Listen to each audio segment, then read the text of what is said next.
Hello friends, आप सभी का स्वागत है हमारे यूट्यूब चैनल स्टडी करियर में। तो साथियों, मैं आज बात करने जा रहा हूं इंटर रेलवे ट्रांसफ़र के बारे में। यहाँ पे देख पा रहे हैं, रेलवे में अब मात्र 75 दिनों में ट्रांसफ़र की सारी प्रक्रिया पूरी कर ली जाएगी। यानी मात्र 75 दिनों में ही ट्रांसफ़र की सारे प्रक्रिया जो है पूरा हो जाएगा। यहाँ पे देखेंगे रेलवे बोर्ड ने जारी किया सर्कुलर, इसके रिगार्डिंग यहाँ पे mutual transfer, inter railway divisional transfer के बारे में सभी बात करेंगे। तो यहाँ पे देखेंगे काफ़ी कम दिन, यानी लगभग यहाँ बात करें तो 2.5 महीने में ही यहाँ पे ट्रांसफ़र की सारी प्रक्रिया जो पूरी कर ली जाएगी। अधिकांश लोग ट्रांसफ़र लगाते थे यहाँ पे कहीं अपने जोन से, उसके बाद फिर आगे वहाँ तक इस तरह कागजी प्रोसेस में काफ़ी लंबे समय लगते हैं। अपने जहाँ पे जो ज्वाइन करते हैं वहाँ से कागज़ आगे बढ़ने में करीब 2 महीना 3 महीना लग जाते थे। इसी को देखते हुए यहाँ पे रेलवे बोर्ड ने सख्त गाइडलाइंस जारी किया है।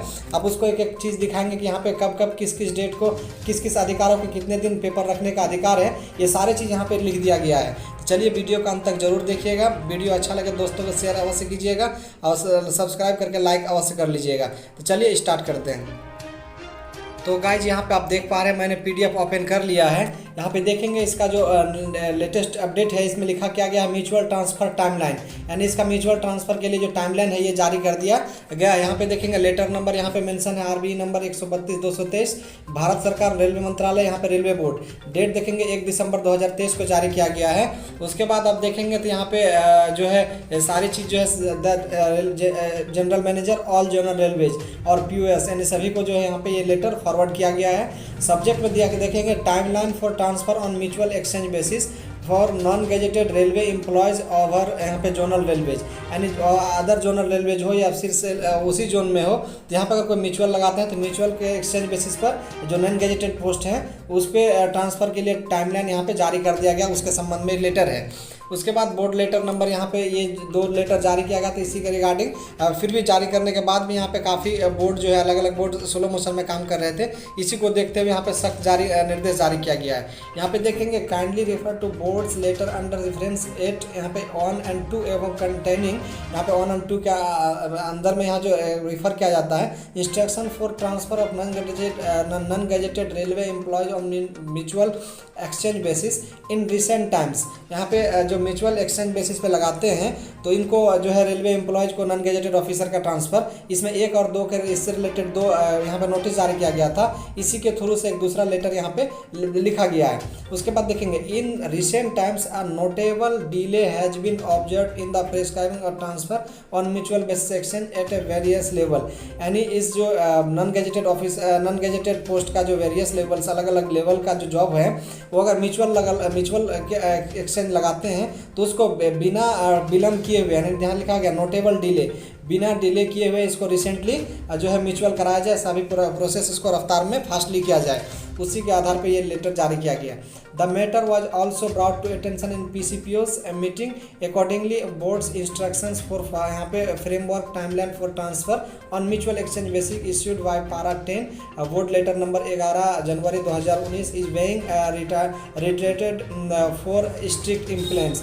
यहाँ पे दिया गया है कि जो यहाँ पे अटेंशन PCPO के मीटिंग में अटेंशन कराने के लिए यहाँ पे जो एक मीटिंग में ये किया गया था, रिक्वेस्ट किया गया था, इस तरह का बहुत सारा जो है ये आता है। इसके रिलेटेड बोर्ड जो है आप इंस्ट्रक्शन जारी करें, टाइमलाइन जारी करें ट्रांसफ़र के लिए, कहाँ कहाँ कितना दिन कौन पेपर को रोक सकता है। उस आधार पे यहाँ पे जो आप एक निश्चित डेट निर्धारित करके आप जो है एक शेड्यूल जारी कर दें, एक कैलेंडर जारी कर दें। तो उसी के आधार पे यहाँ पे जो है कैलेंडर, यानी आप इसको कैलेंडर ही कह सकते हैं एक तरह से, इसको सारे निर्देश जो जारी कर दिया गया है कौन कितना दिन पेपर को रोक के रखा जा सकता है। सबसे बड़ी मामला फंसता यहीं पे है कि यहाँ पे पेपर को ये लोग आगे बढ़ाते नहीं है, अपने अपने लेवल के अधिकारी यहाँ पे 1 महीना 1.5 महीना तक भी रोक के रख लेते हैं। Forwarding of applications by supervisor to the personnel department यहाँ पे ऑफ द डिवीजन, यानी यहाँ पे जो सुपरवाइजर हैं जिसमें आप जॉब करते हैं वहाँ वो कितने दिनों तक आपका पेपर को रोक के रख सकता है। आपका जो सुपरवाइजर यानी जो SSC होते हैं वो लोग आपको कितने दिनों तक यह पेपर को वो लोग कितना दिन तक आपको पेपर को रख सकता है।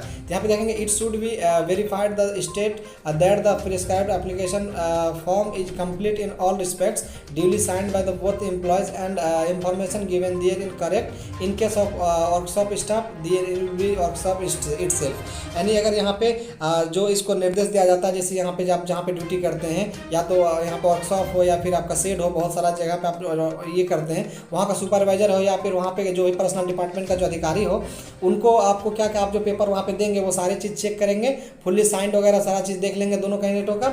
उसके बाद यहाँ पे पेपर को जो आगे फॉरवर्ड किया जाएगा 10 दिनों के अंदर में ही इसको फॉरवर्ड करना होगा। यदि वर्कशॉप है तो वर्कशॉप अपने ही वर्कशॉप में ही पेपर को उसी अंदर में फॉरवर्ड करेंगे।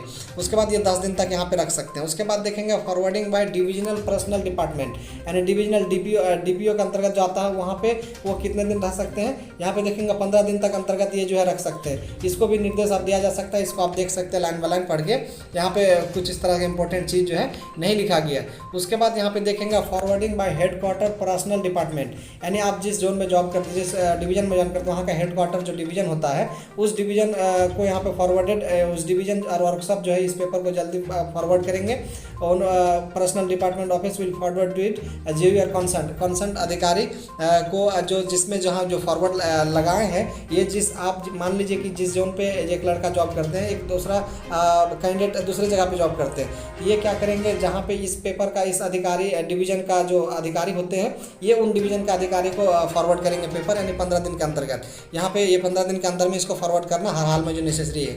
उसके बाद यहाँ पे देखेंगे conveying of acceptance the counter part headquarter division issue the acceptance to forwarding divisional headquarter, यानी यहाँ पे क्या है कि यहाँ पे जो एक्सेप्टेंस यानी जहाँ पे इसका पेपर वहाँ जाएगा उसका पेपर यहाँ आएगा तो उसको 10 दिनों के अंतर्गत इसको जो है एक्सेप्ट करना होगा। उसका नियुक्ति को यहाँ पे जो ट्रांसफ़र का जो ये लेके जाएंगे पेपर लेके जाएंगे उसको हर हाल में 10 दिनों के अंतर्गत एक्सेप्ट करना होगा। ये नहीं कि आ जाओ कल आओ, इस तरह से एक महीना दौड़ाया नहीं जा सकता है। उसके बाद issued of transfer order on receipt of consent form of receiving headquarter, यहाँ पे division the transfer order should be issued, यानी यहाँ पे जो है उसके बाद वो जो ज्वाइन कर लेंगे उसके बाद तुरंत वहाँ पे ट्रांसफर ऑर्डर के बाद वहाँ पे एक रिसीविंग दे दिया जाएगा।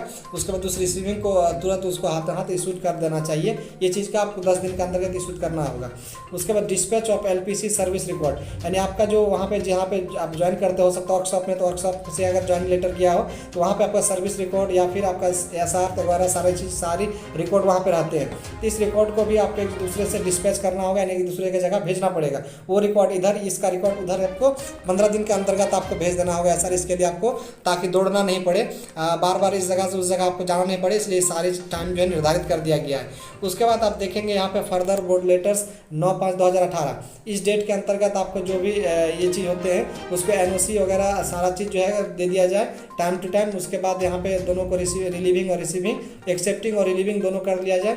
उसके बाद इमीडिएटली स्प्रेड करके 1 वीक के अंतर्गत इसको वहाँ पे ज्वाइनिंग करा लिया जाए, दोनों को यहाँ पे ड्यूटी वगैरह सारा चीज़ जो है दे दिया जाए, सारी चीज़ पोस्टिंग वगैरह सारा चीज़ कर लिया जाए। ये म्यूचुअल ट्रांसफ़र का ऑर्डर्स था, इसी के लिए आपको जो है फर्स्ट विथिन 1 वीक के अंतर्गत आपको जो है इस तरह से आपको ज्वाइन कराना ही होगा हर हाल में। यहाँ पे देखेंगे Sanjay Kumar deputy director eastern railway board का यहाँ पे जो है 1 दिसंबर 2022 को ये लेटर फाइनली जो है वहाँ से जारी किया गया। तो देखेंगे नीचे ये चीज़ कुछ खास लिखा नहीं गया, जिसको फॉरवर्ड किया गया ये पेपर उसका नीचे नाम मेंशन है। और उसके बाद ये देखेंगे सारी जो है आपको कितने स्टेप ABC देख सकते हैं 1 2 3 4 5 यानी 6 स्टेप में आपको कंप्लीट करना है। कुल मिलाकर अगर दिन जोड़ेंगे तो आपको जो है 75 डेज के अंतर्गत में आपको यहाँ पे फाइनली रिलीव आपको हर हाल में करना होगा, फाइनली हो जाएगा। कहा कि म्यूचुअल ट्रांसफ़र ट्रांसफ़र के मामले में काफ़ी आसान ये है, लेकिन फिर भी उसको इसका अधिकारी जो है काफ़ी विलम्ब करते हैं। इसी को देखते हुए जो अर्जेंट लेटर यहाँ पे सर्कुलर जारी किया गया है रेल मंत्रालय रेलवे बोर्ड की तरफ से। तो चलिए इसी में अगर कोई आपको क्वेरी हो इससे रिलेटेड, मैं अगर ऑन रिक्वेस्ट बोलेंगे म्यूचुअल नहीं मिले कितने साल के बाद ट्रांसफ़र जा सकते हैं, तो इससे रिलेटेड मैं वीडियो बना चुका हूँ। अगर आप चाहेंगे तो मैं डिस्क्रिप्शन में उसका लिंक डाल दूंगा, आप उस पर भी देख सकते हैं कि फ्रेश कैंडिडेट कितने दिनों में आप ट्रांसफ़र लगा सकते हैं, कब तक वहाँ से छोड़ा जा सकता है। तो ये चीज़ वहाँ पे मैं वीडियो बना चुका हूँ। तो इसी तरह का हेल्पफुल वीडियो आप पाने के लिए चैनल पे वो सब्सक्राइब अवश्य कर लीजिएगा और चैनल पे लगातार बने रहिएगा। वीडियो को देखने के लिए धन्यवाद। Thank you. जय हिंद।